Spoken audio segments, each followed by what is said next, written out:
বড়দিনের আগে ব্যান্ডেল চার্চের সামনের মেলায় আগুন, ভস্মীভূত একাধিক দোকান। দুদিন পর বড়দিন, সেজে উঠছে ব্যান্ডেল চার্চ। প্রতি বছরই বড়দিনের মেলা বসে ব্যান্ডেল চার্চের সামনে। সেই মেলায় 7টি দোকানে আগুন লেগে পুড়ে ছাই। ছোটদের খেলনা, ইমিটেশন, চশমা, চুড়ি, মনোহারীর দোকানের পসরা নিয়ে বসেন ব্যবসায়ীরা। স্থানীয়রা জানালেন, গতকাল রাত 1:10 নাগাদ আগুন লাগে। স্থানীয় কালীতলা জেলেপাড়ার বাসিন্দারা জল দিয়ে আগুন নেভানোর কাজ শুরু করেন। পরে আসে দমকলের একটি ইঞ্জিন। চুঁচুড়া থানার পুলিশ পৌঁছয় ঘটনাস্থলে। আজ সকালে চুঁচুড়া পুরসভার 3 নম্বর ওয়ার্ডের কাউন্সিলর অনিন্দিতা রাজবংশী মণ্ডল, 4 নম্বর ওয়ার্ডের প্রাক্তন কাউন্সিলর সঞ্জয় পাল ঘটনাস্থলে পৌঁছায়। এই সম্বন্ধে অনিন্দিতা কি জানিয়েছেন শুনুন।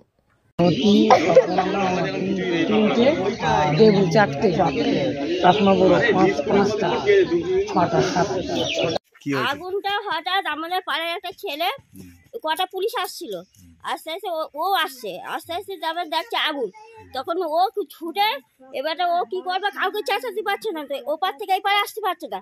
এইবার থেকে ওই এই বাড়ি একটা বউ আছে, ও আবার এটাকে ডাকতে গেছে, ইনি আবার চেঁচাতে গেছে, সব পাড়ার লোক জানে, জেনে তারপর সব পাড়ার লোক এসে সব আপনারা নিভিয়েছেন? হ্যাঁ, পাড়ার লোক সবাই নিভিয়েছে, মেয়ে ছেলে দিয়ে, বেটা ছেলে দিয়ে, সব বাচ্চা কাচ্চা দিয়ে সব নিভিয়েছে। কটার সময় হয়েছে না? তখন কটা? 1:10 হবে। দমকল কখন এসেছে? দমকল অনেক পরে এসেছে, 1:40 পরে এসেছে কি না 1:40 না তারা পরে এসেছে, দুটো পরে এসেছে, দুটো আড়াইটে পরে এসেছে। কতগুলো দোকান পুড়েছে? দুটো আড়াইটে পরে এসেছে দমকল। পুরো হ্যাঁ, তাই দমকলের কোনো দোষ নেই, কিসের এখানে দোকান জল এগুলো? নেই, এখানে গাড়ি ঢুকবে না। তারপরে আমাদের আপনার নাম কি? আপনার নাম কি? আমার নাম শিবানী চক্রবর্তী। আমি যে সংবাদ দিচ্ছে একটা লোক, তখন আমরা জানতে পাই, তখন আমি আসছি রবীন্দ্রনাথ আসছি, তো এই যে পরে এই সময় দেখলাম ফায়ার ব্রিগেড জল দিচ্ছে। আচ্ছা, কিভাবে আগুনটা লেগেছে জানেন? তা জানি। কতক্ষণ দোকানদানি করেছেন কালকে? কালকে দোকান করছে সময় 6টা পর্যন্ত, সন্ধ্যাবেলায়, তারপর বাড়ি চলে গেছেন? প্রতিদিনই কি এরকম বন্ধ করে যান? কতদিনের দোকান? এই তো এই মেলায় চার্জ আরম্ভ হওয়ার তো মেলা আজকে এই 1 সপ্তাহ হয়েছে মেলা আরম্ভ, দোকানটা করে যান। আচ্ছা, কিভাবে আগুন লেগেছে বুঝতে পারছেন না? কতগুলো দোকান পুড়লো? এই তো 6টার মতো। আপনার কিসের দোকান? এই চশমার দোকান। অনেক টাকায় অনেক লাখ টাকার উপরে মেলা আসলে মাল করে। কি নাম আপনার? জিতেন কর্মকার। আপনারা কি দেখতে পেলেন? আমাদের বাড়িতে এইটা এই যে জানলা খুলছে, আমরা তো দেখছি দাও দাও করে আগুন জ্বলছে, বাজি ফোটার মতন ফুটছে, জানলা খুলে দেখছি আগুন। তারপরে দৌড়ে বেরিয়ে এসেছি, আমাদের কলা বড় গামলা পেতে দিয়েছি, জল ভরছে, বালতি করে নিয়ে এসে জল ঢালছি। অত আগুন নেবে, তারপর ওই সাইডে গিয়ে ওইদিকে দোকানে জল দিচ্ছি। দোকান বন্ধ ছিল তখন? হ্যাঁ, সব তো বন্ধ, কেউ থাকে না না। এবার আমাদের তো পাশের বাড়ির সামনে, আমরা তো জানলা খুলে দেখছি দাও দাও করে আগুন জ্বলছে, তখন মুড়ো করে বেরিয়ে এসেছি। সব বেরিয়ে এসে তারপর ডাকজন করছে লোকজন, তখন সব লোকজন এসে সব জল দিচ্ছে, খাল দিয়ে দিচ্ছে, কেউ কারো কল দিয়ে দিচ্ছে, দিয়ে সমানে জল দিচ্ছে। তারপরে আগুন নিয়ে হয়ে গেছে, তারপর ফায়ার ব্রিগেড এসছে, এসে তারপর জল অনেক দিনের তো এই দোকানগুলো? না না, এই সিজনের সময় হয়, সিজনের সময় বসে। আচ্ছা, এই 25শে ডিসেম্বর মেলা হবে, 3টে সময় তাই বসে। কি নাম এই পাড়াটার? কি নাম? বালিমোড় কালীতলা জেলেপাড়া। আপনার নাম কি? আমার নাম পূজা প্রামাণিক।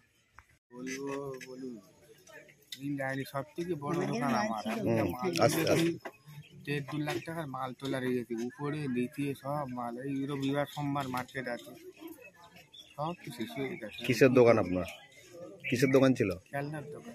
আচ্ছা, প্রচুর ব্যাটারি মালটাল তুলেছি সব, শনিবার রবিবারের জন্য। আগুন লাগলো কি করে সে তো বলতে পারবো না, আমি তো বাড়ি ঘুমাচ্ছিলাম, আমি তো 2টোর সময় শুনলাম রাত্রে। মানে এখানে কি দোকান যে আপনারা করেন প্রতি বছরই? হ্যাঁ, এখানে আজকে 26-27 বছর করছি এখানে। এটা নিয়ে কারোর সাথে কোনো অশান্তি কিছু হয়েছে? কোনোদিন কারোর সাথে আমাদের এই পাড়ায় বলতে সবার সাথে আমাদের সুসম্পর্ক আছে, কারোর সাথে কোনো রাগারাগি নেই, কেউ বলতে পারবে না। কিন্তু এইটা হলো কেন, আজকে এত বছর করছি, কোনোদিন এরকম কোনো ক্ষতি হয়নি, একটা মালও চুরি হয়নি। গত বছরও ভালোভাবে দোকানদারি করলাম, এবার গত বছর এখানে সিসি ক্যামেরা আমাদের 3 নম্বর থেকে লাগিয়ে দিয়েছিল, সুবিধে ছিল। এবার তো সেসব কিচ্ছু নেই, সিসি ক্যামেরা লাগানো হয়নি। হ্যাঁ, এবার লাগানো হয়নি এখনো। যাই কি করে কি হয়ে গেল সেটা তো আমিও বলতে পারবো না। আমাকে এরা ফোন করে ডাকলো, তারপরে আমি চলে আসলাম। সব পুড়ে গেছে? সব আমার ওই তো দোকান মাঝে সব শেষ, কিছু নেই, লোহার খালি অ্যাঙ্গেলগুলো আছে, ডেকে চুরে গেছে। কেন এরকম ক্ষতি আমার জীবনে কোনদিন হয়নি। সেই 90 সালের আগে থেকে মেলা করছি, কেন হলো এটা কোনোদিন মনে ক্ষতি হচ্ছে? কেন হয়নি। হলো? হ্যাঁ, কেন হলো? আমি এই 3 নম্বর ওয়ার্ডে, আমাদের রামকৃষ্ণ পল্লী। কেন আগুনটা কিভাবে লাগলো কিছু এটা বলতে পারবো না, আমি কি করে জানবো? আমি তো বাড়ি ঘুমাচ্ছিলাম, জানবে কি করে? কি নাম আপনার? স্বপন নাথ। কি হলো, কি জানতে পারলেন আপনারা? দেখুন, গতকাল রাত 2টো নাগাদ আমি খবরটা পাই। খবরটা পেয়ে আমার ওয়ার্ডের সবাইকে ফোন করি এবং তারা স্পটে এসে উপস্থিত হন। তার মধ্যে ফায়ার ব্রিগেড এসে মোটামুটি আগুনটা নিভিয়ে দিয়েছিলেন। তো খুবই দুঃখজনক ঘটনা, কারণ প্রত্যেক বছরই এনারা মেলা এখানে লাগায়, মেলা দেয় এখানে। তো গতকাল যেরকম একটা দুর্ঘটনা ঘটে যাবে আমরা কেউ এটার জন্য প্রস্তুত ছিলাম না।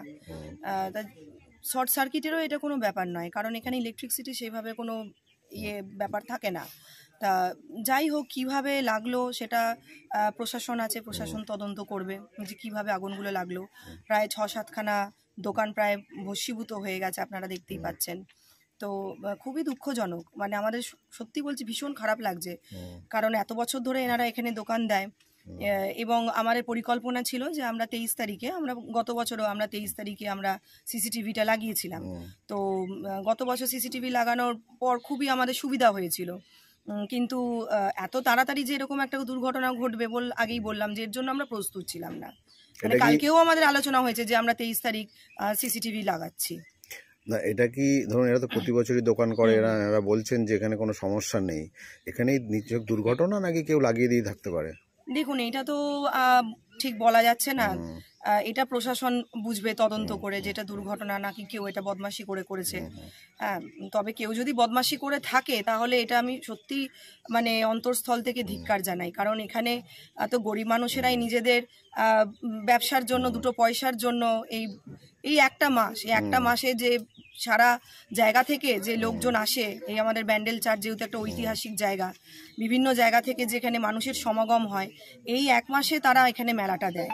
তো এটা যদি কেউ ইচ্ছাকৃত করে থাকে তাহলে সত্যি এটা মনুষ্যত্বের পরিচয় না। অনেকে ধার দেনা করে মাল তুলেছিল, এই সময়টা যাতে বিক্রি বাট্টা হয়, অবশ্যই সবই পুড়ে গেছে। একদম একদম। আপনারা কিভাবে মানে ওদের পাশে দাঁড়াবেন? দেখুন, এটা আমাদের মাননীয় বিধায়ক অসিত মজুমদার মহাশয়কে জানানো হয়েছে, উনি আর কিছুক্ষণের মধ্যেই আসবেন। তো দাদার সাথে ব্যাপারটা নিয়ে আমরা সবাই আলোচনা করব। অবশ্যই আমরা আবেদন রাখবো সরকারের কাছে যে যাতে এনাদের পাশে আমরা দাঁড়াতে পারি। আপনার নাম? আমার নাম অনিন্দিতা রাজবংশী মণ্ডল, 3 নম্বর ওয়ার্ডের কাউন্সিলর।